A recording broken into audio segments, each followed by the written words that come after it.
નમસ્કાર વિદ્યાર્થી મિત્રો, તમારું હાર્દિક સ્વાગત છે અમારી ચેનલમાં. અમારું ચેનલનું નામ છે તાવ્યા ઓનલાઈન ટીચિંગ, TOT. વિદ્યાર્થી મિત્રો, ધોરણ 11 માં તમે સાયન્સ લીધું છે, એટલે કે તમારું મેઇન ફોકસ જેઈ અને નીટ જેવી કોમ્પિટિટિવ એક્ઝામમાં હશે અને તમને ટેન્શન થતું હશે કે આની પ્રિપરેશન કેવી રીતે કરશું. વિદ્યાર્થી મિત્રો, જરે પણ ગભરાયા વગર અમારી સાથે જોડાયેલો સંપૂર્ણ પ્લાન સાથે 2 વર્ષમાં તમને સંપૂર્ણ પ્લાન સાથે કેવી રીતે મહેનત કરવી, જેના જે MCQ છે એના જે જૂના પેપર હતા એના વિડીયોઝ અને વન શોટ વિડીયો રિવિઝન માટે દરેક વસ્તુ તમને અમારી ચેનલમાં મળી જશે. પ્લેલિસ્ટમાં જઈ અને તમે જોઈ શકો છો કે દરેક વસ્તુ તમને મળી જશે આરામથી.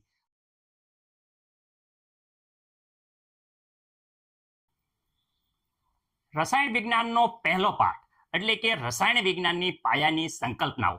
તો વિદ્યાર્થી મિત્રો, આપણે જોઈશું આજે સ્ટાર્ટિંગની વાત છે. સ્ટાર્ટિંગની જે 5 મિનિટ છે એ વિદ્યાર્થી મિત્રો પ્રસ્તાવના છે. એટલે વિદ્યાર્થી મિત્રો, જો તમારે ડાયરેક્ટ આગળ જવું હોય તો વિદ્યાર્થી મિત્રો તમે 5 મિનિટ ડાયરેક્ટ વિડીયોને આગળ કરી અને ડાયરેક્ટ તમે જે મેન પાઠના જ્યાંથી મુદ્દા શરૂ થાય છે એ ઉપર પણ જઈ શકો છો. પણ અહીંયા 5 મિનિટ સ્ટાર્ટિંગમાં જે પ્રસ્તાવના છે એ હું તમને શરૂઆતમાં કહી દઉં છું. વિદ્યાર્થી મિત્રો રેડી? હવે જો અહીંયા પહેલા તો રોનાલ્ડ હોફમેન નામના વૈજ્ઞાનિકે શરૂઆતની જે વ્યાખ્યા આપી છે એ વ્યાખ્યા વિશે આપણે જોઈએ.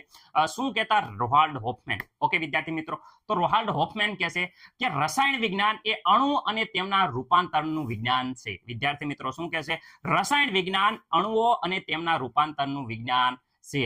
રસાયણ વિજ્ઞાન એ માત્ર 100 જેટલા તત્વોનું નથી, પરંતુ તેમાંથી રસાતા અસંખ્ય વૈવિધ્યસરભર અણુઓનું વિજ્ઞાન છે. રોનાલ્ડ હોફમેન નામના વૈજ્ઞાનિકે આ વ્યાખ્યા આપી હતી. ઓકે વિદ્યાર્થી મિત્રો, આગળ જોઈએ કે રોજિંદા જીવનમાં કુદરતમાં વિવિધ પદાર્થો ના સંપર્કમાં તમે આવતા હશો. રેડી? દાખલા તરીકે એવા કયા છે રસાયણ વિજ્ઞાન? તો વિદ્યાર્થી મિત્રો તમને અમુક ઉદાહરણ હું આપું કે દૂધમાંથી દહીં બનવું, એ વિદ્યાર્થી મિત્રો એક આપણી રાસાયણિક પ્રક્રિયા કહી શકાય. તમે શેરડીના રસ ને લાંબો સમય સુધી મૂકી રાખવામાં આવે તો તેમાંથી વિદ્યાર્થી મિત્રો વિનેગાર, રેડી, વિનેગાર બનાવવામાં આવે છે. રેડી? આગળ જોઈએ કે લોખંડને કાટ લાગવો, એ પણ વિદ્યાર્થી મિત્રો આગળ એક રસાયણ વિજ્ઞાનનું કહેવાય કે રાસાયણિક પ્રક્રિયાનું ઉદાહરણ છે.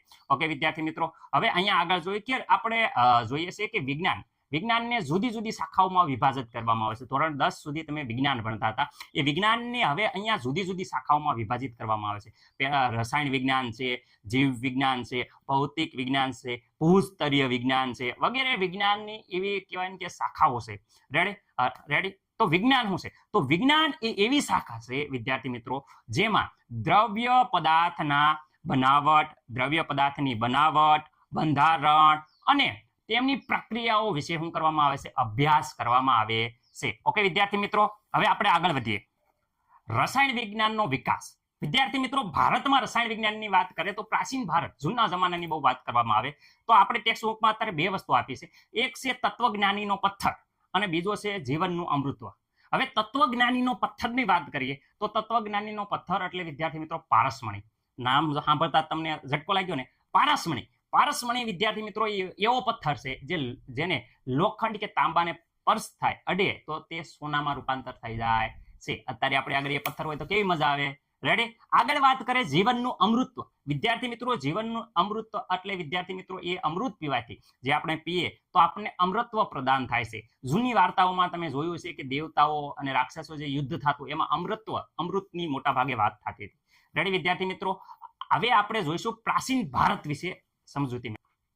પ્રાચીન ભારતમાં રસાયણ શાસ્ત્રનો ધાતુ કર્મવિધિ, ઔષધ્ય, સૌંદર્ય પ્રસાધનોનું ઉત્પાદન, કાચ, રંગકો વગેરે બનાવટમાં થતો હતો. હવે આપણે પંજાબના સિંધ અને હડપ્પાના જે મોહેન્જોદડો છે એના ખોદકામે સાબિત કર્યું કે ભારતમાં રસાયણ શાસ્ત્ર એટલે કે રસાયણ વિજ્ઞાનનો વિકાસ એ જૂનો હશે. ઓકે વિદ્યાર્થી મિત્રો, આગળ વાત કરે કેમ આવું કહીએ કો? કારણ કે વિદ્યાર્થી મિત્રો ખોદકામ દરમિયાન શું થઈ ગયું કે બાંધકામમાં પકવેલી ઈંટો, સિનાઈ માટીના કહેવાય કે વાસણોનું ઉત્પાદન વિશાળ પાયે થતું હતું, એ સાબિત થયું છે. રેડી?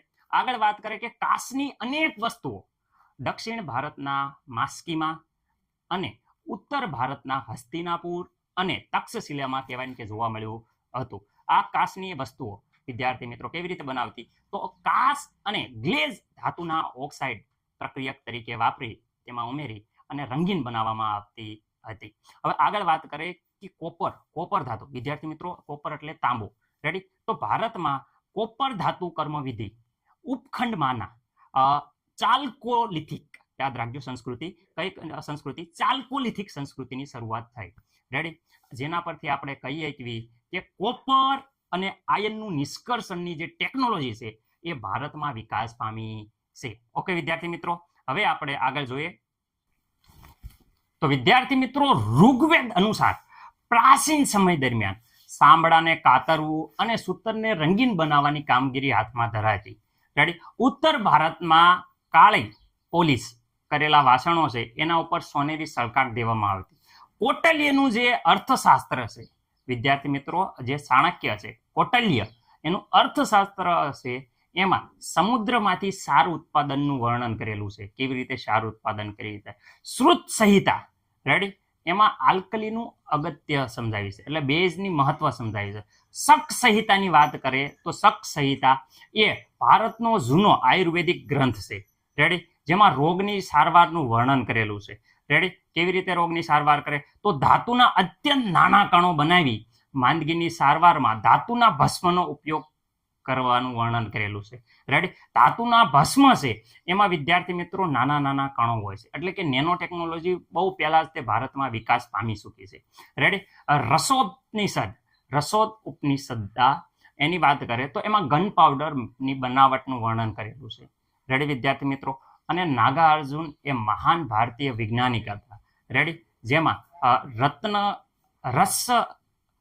રત્ન મર્ક્યુરી સંયોજનની બનાવટ સમજાવી છે. સોનું છે, ચાંદી છે, કોપર છે વગેરે કેવી રીતે આપણે માટીમાંથી અલગ કરવું, રેડી? જમીનમાંથી કેવી રીતે મળે તો એનું નિષ્કર્ષણ કરવું, એની પદ્ધતિ પણ સમજાવેલી છે. ઓકે, શક્રપાલી એ મર્ક્યુરી સલ્ફાઇડ અને સાબુની જે બનાવટ છે એ બનાવટો વિશે વિદ્યાર્થી મિત્રો સમજાયું છે. અજંતા ઇલોરાના ચિત્રનું જે રંગનું રસાયણ છે એ ભારતનું એક અદ્ભુત કલાગીરી કહેવાય. રેડી? વરામિહિર બૃહદ સંહિતાની વાત કરીએ તો વિદ્યાર્થી મિત્રો એમાં સૌંદર્ય પ્રસાધોનો કેવી રીતે બનાવવા, સુગંધી પદાર્થ કેવી રીતે બનાવવા અને ગળીનું ઉત્પાદન કેવી રીતે કર્યું વગેરે, અગરબત્તી, સુગંધી અગરબત્તી વગેરેનું વર્ણન વિદ્યાર્થી મિત્રો વરામિહિર બૃહદ સંહિતામાં કરેલું છે. આ રીતે ભારત છે એનો પ્રાચીન ઇતિહાસમાં જાઓ તો રસાયણનો ભરપૂર માત્રામાં ઉપયોગ થયો છે, એટલે કે ભારત છે એ પ્રાચીન સમયથી જ રસાયણનો ઉપયોગ કરતું આવે છે. ઓકે વિદ્યાર્થી મિત્રો, હવે આપણે ઓનલાઈન ટીચિંગ તો મળીએ આપણે આગલા લેક્ચરમાં. જય હિન્દ, જય ભારત. લાઈક કરો, અમારી સાથે જોડાઈ જાઓ. લાઈક કરો, લાઈક કરો, લાઈક કરો, લાઈક કરો, લાઈક કરો અને અમારી સાથે જોડાઈ